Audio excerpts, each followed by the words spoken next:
started. Get your copies while they last. Stop the presses. And now for something completely different.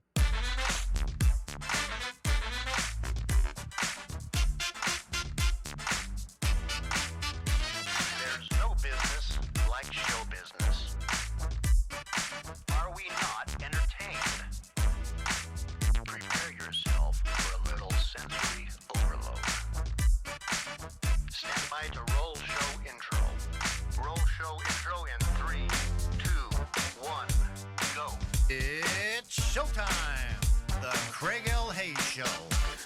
Hello, America, family, friends, and listeners all around this planet we call home. This is It's Showtime, the Craig L. Hayes Show. And I am your host, Craig L. Hayes, on what are we at? We're at the 12th of July, 2026. And we're on the road again and still traveling all around Las Vegas and other parts of the country, doing interviews with people who work behind the scenes on Las Vegas stages, and getting their stories, getting their history, getting their life goals, which, you know, if you're in show business, your goals have basically been crushed. So that's just a joke for all of us in showbiz. Couldn't find any real work, so get into showbiz. So, but okay, I'm on one of those today. You're going to have to tolerate me, y'all. Anyhow, I'm with a friend of mine that I used to work with at Splash. She has been in the business quite some time, even longer than me. Since No, I was 42 years. 42 years. But you came in like in 76 or something, right? 79. 79? Oh, so you came in just before I did. All right. Well, I'll introduce you to the journey. okay. She's going to tell us her story and journey. I thought she'd been in a lot longer than she actually has been. So, because she's so much older than me. So, you know.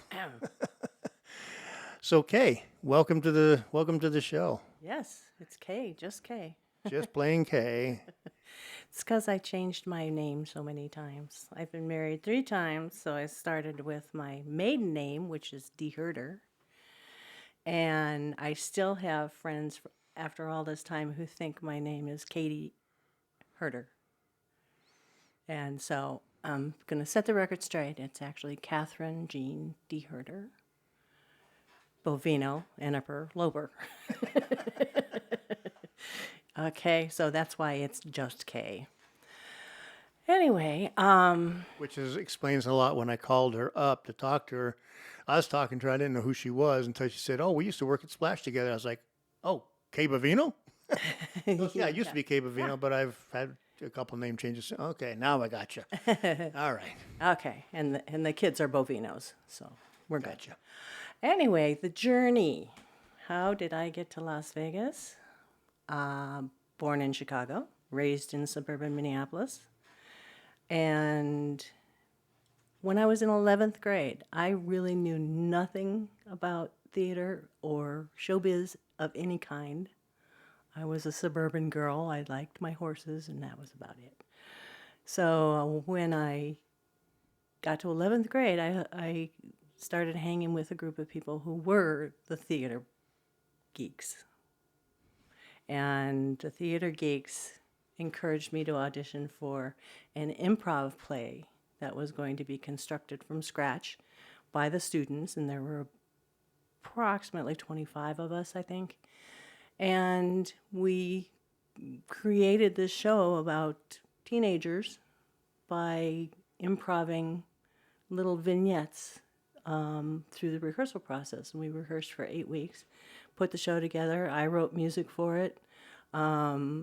Some of my lifelong friends are from that show. And I've rediscovered them all on Facebook, so I'm good. Anyway, so that introduced me to the concept of theater. And when I graduated high school and went to state college in Minnesota, Moorhead State. It is now Moorhead State University. It's much more special. Anyway, just timing was perfect. We had brand new, fresh out of grad school design technology professor, Paul Wansek. And he was incredibly talented, and it showed right from the get-go. And of course, when you start in theater in college, you go to the practicum class, the 101 theater class, and it teaches you about electrics and props and stages and upstage, downstage, all the basics. The basics, yeah. The basics. All the basics. So I ended up figuring out quite quickly that I did not want to act. I hated being in front of a crowd. I hated being on stage. I still do. And it was over the course of the year, I was like an assistant stage manager. I did assistant electrics. I learned.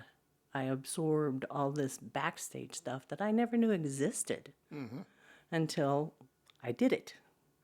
So over the course of the year, seeing incredible designs by Paul Wansek, he's like one of the beacons in my college career that led me to be in Las Vegas eventually. Anyway, we went through the year, and then I did summer theater. And that was 8 shows, full stage shows, in 10 weeks. I ended up after it with walking pneumonia because I was so exhausted. We had 2 weeks of setup and then a show per week for 8 weeks. I'm talking about musicals. I'm talking about, outrageous shows to be put on in such a short period of time. Oh, yeah. So that's where I really got thrown into the fire and made my way to technology. And after the school year was over, Paul Wansek, our designer, left. He quit and got a new job in Dayton, Ohio, at Wright State University. And we worked with the new designer over the summer theater. She sucked. She would take old designs out of books from other designers. She had no creativity at all. And going from, this high benchmark of an incredible designer to this was like, no, throw up my hands. I'm out of here. I applied to Wright State University, got accepted, and moved within 2 weeks.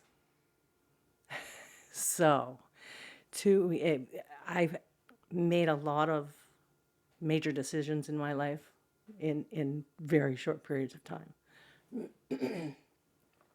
Anyway, so 3 years at Wright State University, got my Bachelor of Fine Arts degree in lighting design, and, theater technology / lighting, lighting design, BFA.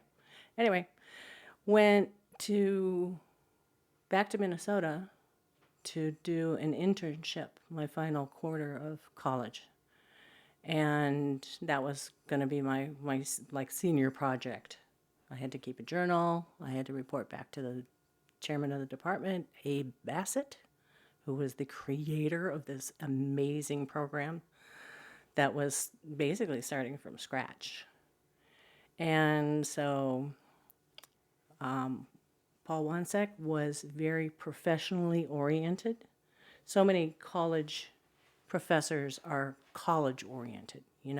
We're going to raise you to do a professorship somewhere. And quite a few of my cohorts went that direction. I was not interested. I didn't like other students. I just wanted to do my work. I loved doing electrics. My dad was an electrical engineer. And so he made me practice kind of things. It was interesting to have his input. And he was like drooling over the idea of electrics and show business because he didn't know anything about it either.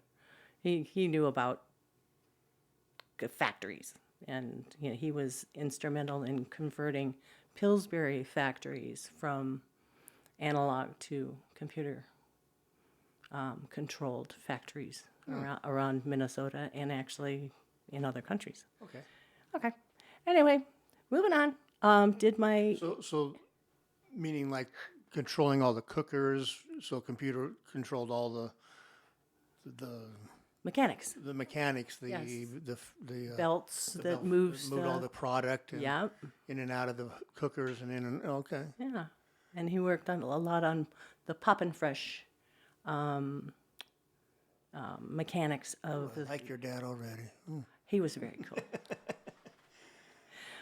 My brother and sister got the disciplinarian dad. I got the free range dad. Oh, okay. I had too much freedom when I was a kid. Anyway, interned at the Guthrie Theater in Minneapolis with Dwayne Schuler, who was the lighting designer at the time, and working with the president of Local 16 in Minneapolis, Don Ostertag. And I had never even heard of Las Vegas until I met Don, because he was one of those people who would be on a 48-hour junket and go to Las Vegas, not even have a room, and gamble his brains out for the weekend and then come back on Monday morning exhausted, of course. Wow. But that was an integral, very important hookup for me, because that's what helped get me into Local 720. We'll revisit that in a minute. Okay. Anyway, so I worked at the Guthrie for almost a year, and then I got a job with the Minnesota Opera Company, and I was an assistant stage manager, which is kind of a bullshit job. Anyway, while I was working for the Minnesota Opera, I got a call from one of my instructors from college who was the technical director, and his name was Bob Osborne. And Bob Osborne was, he had left academia and went to work in Salt Lake City for a company called Electrocontrols. And Electrocontrols started out mainly as, excuse me, as an architectural lighting company, and would do a lot of the steakhouses in the Mormon LDS churches. Yeah.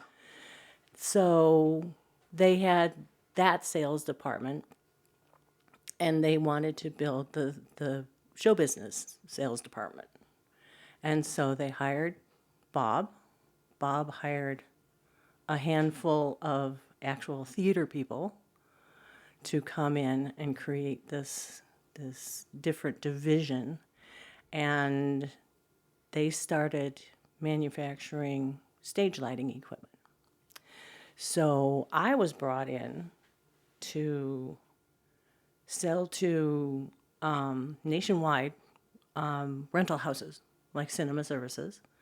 And, but I had an 800 number, and I was on the phone all day long, every day, and trying to get people to buy into this new company. That we had an engineer there that was very technical and mechanical skills that I would never even imagine. But he created a new lighting instrument, a new Lico, that was better than all the other manufacturers. It was highly,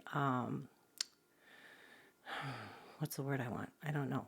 It was highly engineered to be a smoother light. You know how lights have hot spots and a variety of color temperature, or, heat, lightest part, and, you can focus it, you can change it. But this one was set with, and it was called a paralipsphere. And I think that's part of the reason why it didn't sell, because nobody could pronounce the damn name. But the one big rollout for that was at the Bingo Palace, now Palace Station. They used that light. You could focus it properly for a downlight on gaming tables. And that was their big deal. That was the big installation that kind of put them on the map, but it went under eventually because I think it really was too revolutionary, too good, too. I'm lost for words right now. That's okay. So yeah, when I was at the Mint in '84, it was all electric controls, all their stage lighting system There you go. there. So yeah, I'm familiar with electric controls very well. It's Oh, good. yeah, they had some good stuff there. I'll tell you, that's a good product. Yeah, and they came out with one of the earliest computer controlled light systems, dimming systems. That we had one at Wright State. We had one of their new ones. Unfortunately, it had its quirks. So being head electric I had an undergrad assistantship as head electric and ran 3 theaters, 2 for the music department, actually 2 for the theater department and 1 for the music department. And so I was on every show. And that was, where do I live? I live in the theater, up in the light booth. And it was fun. And I got paid. I had a little spending money.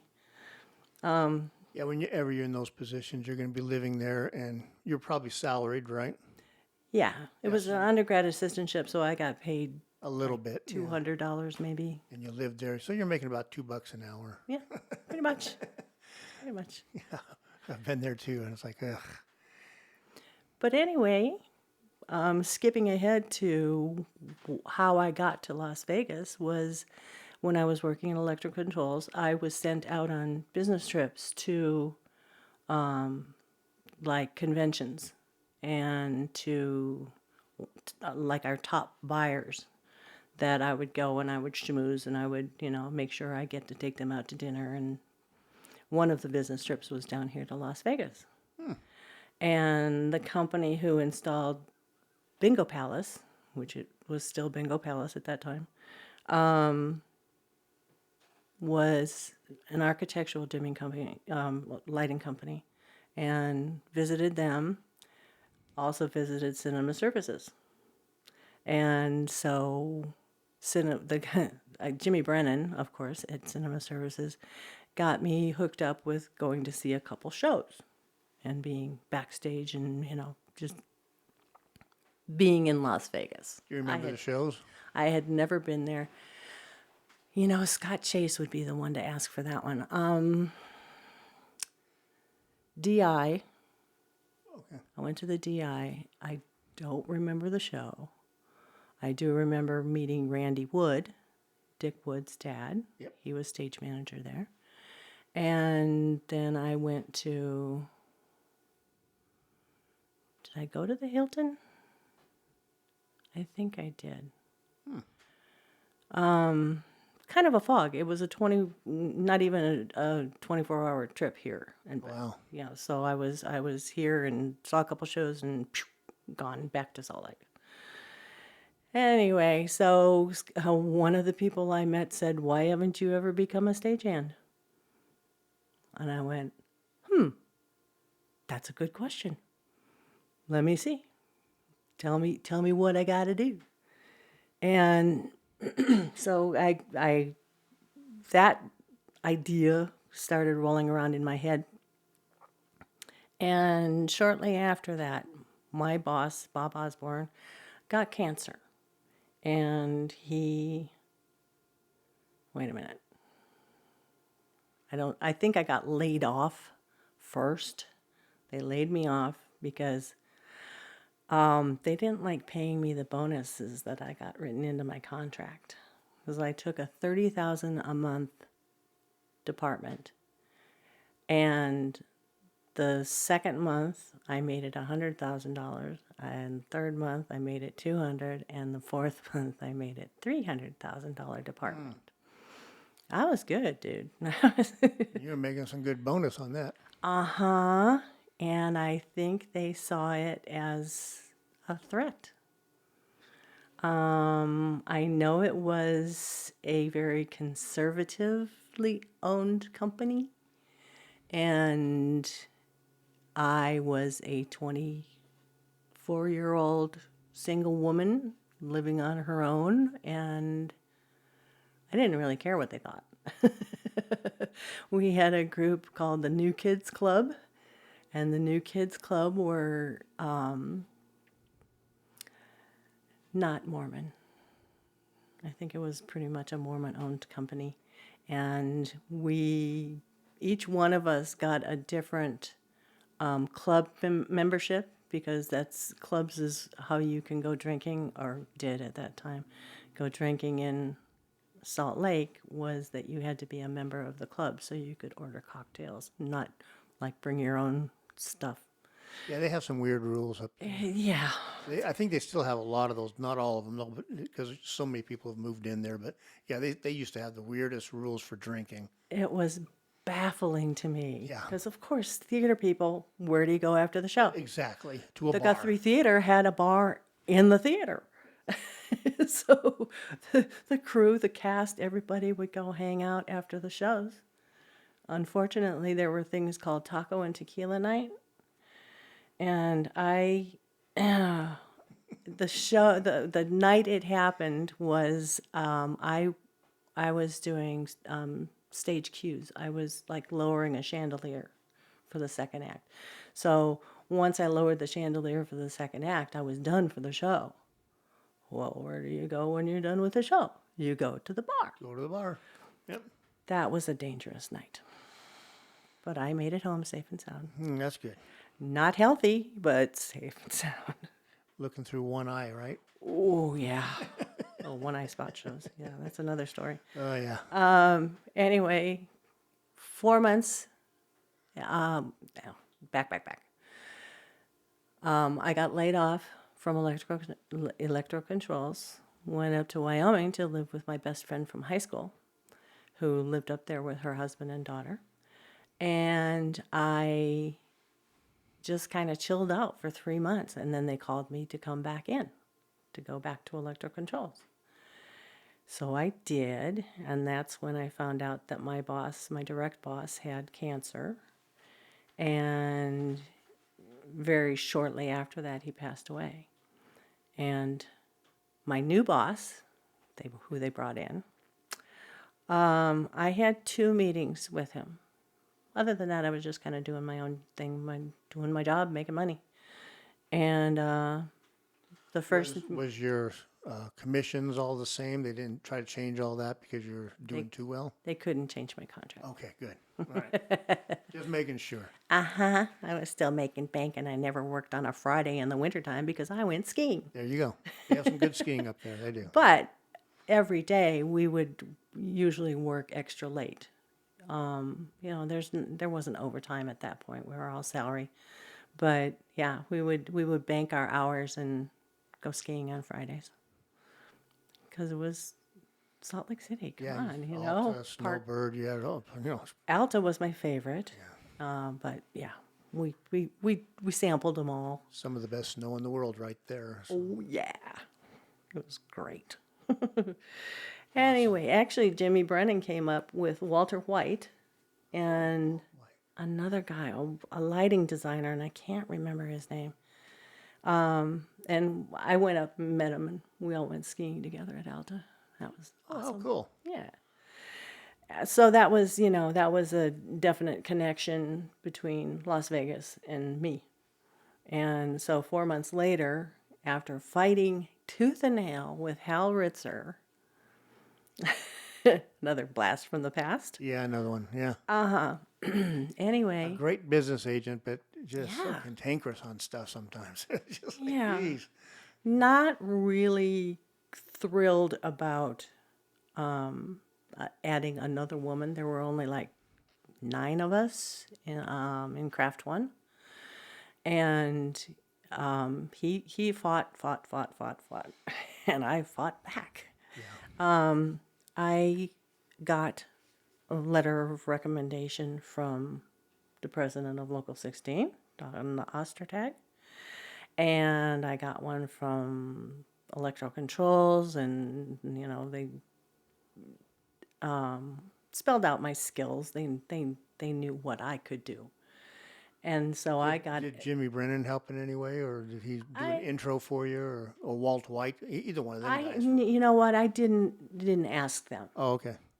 I was trying to stick with people who didn't just know me, and it was kind of a social knowing me with Walter and Jimmy, that it was, more important to have people, I know, and the lighting designer at the Guthrie was also one of the recommendations I got to give to Mr. Ritzer. And finally, took 4 months, they let me into 720 on the A list. I didn't do the B list and work up into things. And Wow. Yeah. That's pretty good. I had to, I'm a legacy, and I had to work my way up through. Uh-huh. You're extra special, I guess. I don't know. Or they just liked you a lot more. I'm a legend in my own mind.